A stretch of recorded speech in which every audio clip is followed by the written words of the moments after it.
Azad Samaj party के राष्ट्रीय अध्यक्ष चंद्रशेखर आजाद बसपा सुप्रीमो मायावती को जवाब देंगे। क्या बसपा सुप्रीमो पर पलटवार करेंगे? एक बड़ा किस्सा उत्तर प्रदेश की राजनीति में 3 से 4 पार्टियों के भीतर चल रहा है। एक मांग है जो सभी पार्टियों की है, लेकिन इस मांग के बीच में बहुजन समाज पार्टी के अध्यक्ष मायावती ने साफ कर दिया है कि वो सिर्फ और सिर्फ राजनीतिक लाभ के लिए एक नाम का इस्तेमाल कर रहे हैं। दरअसल मामला है कांशी राम को लेकर।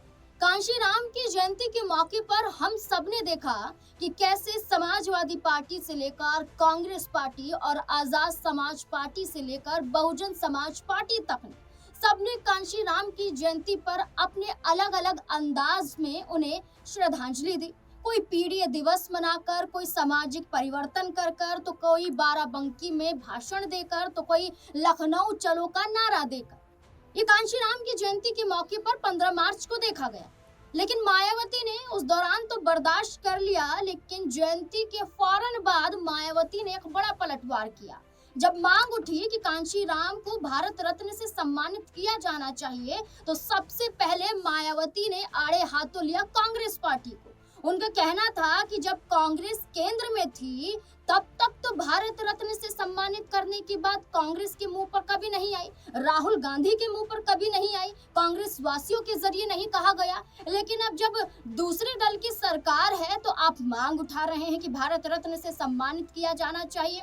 तो वही समाजवादी पार्टी को भी आड़े हाथों लेते हुए मायावती ने ये कहा कि बहुजन समाज पार्टी ने कांशी राम के नेतृत्व में जितने भी सम्मान में कार्य करवाए, उसका बदलाव सपा ने अपने कार्यकाल के दौरान किया और अब कांशी राम के मुरीद बनकर बैठे हुए हैं। तो सवाल तो खड़े किए बसपा सुप्रीमो ने दोगला चरित्र बताते हुए सपा और कांग्रेस पार्टी पर, लेकिन इस बीच में पिसते हुए चंद्रशेखर आजाद भी नजर आए। जी हाँ, आपको बता दें कि चंद्रशेखर आजाद ने भी बाराबंकी में एक कार्यक्रम किया था जिसमें कांशी राम के नेतृत्व में उन्होंने कई बड़ी बातें कही थी, लेकिन इस बीच में मायावती ने यह कह दिया कि सपा और कांग्रेस के जो प्यादे हैं, जो सपा और कांग्रेस के इशारों पर काम करते हैं, जो दोगला चरित्र रखते हैं, ऐसे दलित विरोधी चेहरों को बर्दाश्त नहीं किया जाएगा।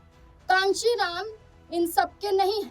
कांशी राम ने बहुजन समाज पार्टी के लिए अपना बड़ा योगदान दिया है, बहुजन समाज पार्टी की स्थापना की है और आज ये सब अपने अपने फायदे के लिए उनका नाम अपनी पार्टी से और अपने कार्यक्रम में जोड़ रहे हैं।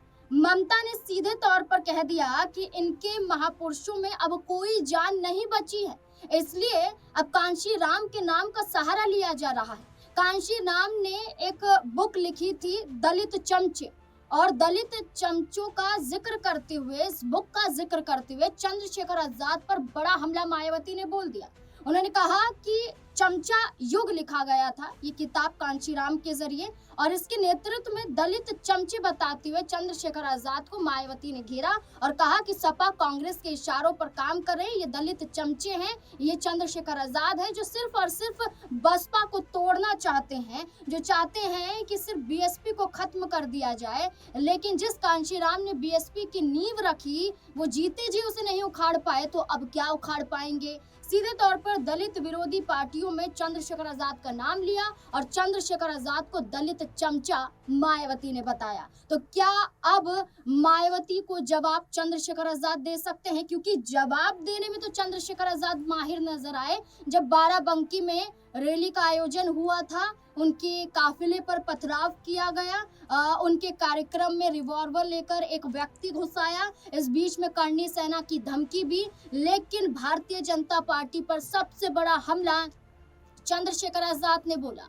उनका सीधे तौर पर कहना था कि मैं बीजेपी के साथ गठबंधन नहीं कर सकता हूं, बीजेपी के साथ नहीं जाऊंगा, क्योंकि बीजेपी सिर्फ एक विचारधारा पर चलती है, वो विचारधारा मेरी नहीं है। अब चंद्रशेखर आजाद ने संकेत दिया कि वो विपक्ष के किसी भी दल के साथ अपना गठबंधन कर सकते हैं, लेकिन बसपा सुप्रीमो मायावती का ये कह देना कि वो दलित चमचे हैं, सिर्फ और सिर्फ दलितों की राजनीति अपने फायदे के लिए कर रहे हैं, तो ऐसे में बड़ा सवाल ये खड़ा होता है कि अब क्या होगा, क्या चंद्रशेखर आजाद कोई जवाब देते हुए नजर आएंगे। इस बीच में कई पुराने मायावती के बयान भी सामने आते हैं, जहां वो अन्य दल को घेरती हुई नजर आती हैं और ये कहती हैं कि वो किसी के साथ नहीं जाएंगी, वो अकेले अपने दम पर चुनाव लड़ेंगी। और क्या कुछ मायावती ने उन दौरान कहा था, सुनिए जरा। इनकी घिनौनी साजिश में पड़कर इस प्रकार की फर्जी उड़ान भरकर अपना समय और इमेज दोनों बर्बाद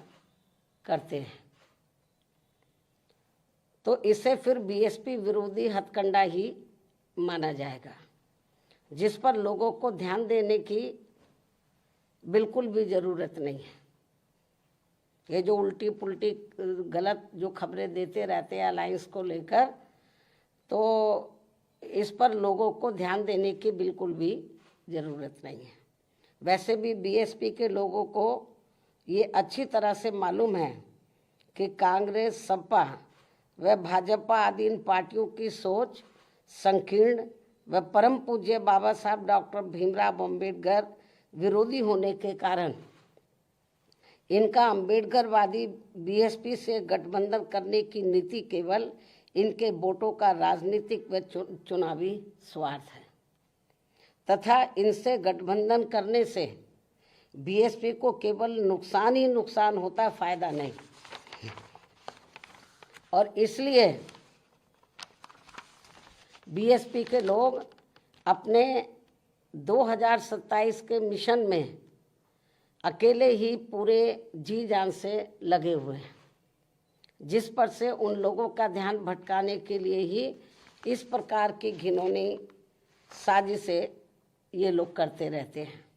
ऐसे में पार्टी के सभी लोगों से यही अनुरोध है कि वे ऐसी अनर्गल व मनगढ़ंत बातों पर कतई। मायावती ने उन दौरान ये तो कह दिया कि एकला चलो की राजनीति पर जाएंगे। सपा के साथ गठबंधन करके लोकसभा चुनाव में उन्होंने देख लिया था और किस तरीके से सपा ने बीएसपी का फायदा उठाया था। अब बहुजन समाज पार्टी कहती है कि हम किसी के साथ नहीं जाएंगे और उत्तर प्रदेश में खास तौर पर दलित, मुस्लिम और स्वर्ण वर्ग को साधने के लिए मायावती ने एक अलग से प्लान तैयार कर लिया है। अब इसमें चंद्रशेखर आजाद को जो दलित चमचा कहा गया है, ये सबसे बड़ा आरोप माना जा रहा है, सबसे बड़ा विरोध माना जा रहा है कि आपने सीधे सीधे तौर पर यहाँ आपत्तिजनक शब्दों का इस्तेमाल कर दिया, यानी कि दलित चमचा बता दिया, वो चमचा जो सिर्फ दलितों का इस्तेमाल कर रहा है। अब ऐसे में हर कोई ये जानना चाहता है कि जिन्हें सम्मान पूर्वक बहन जी चंद्रशेखर आजाद कहते हैं,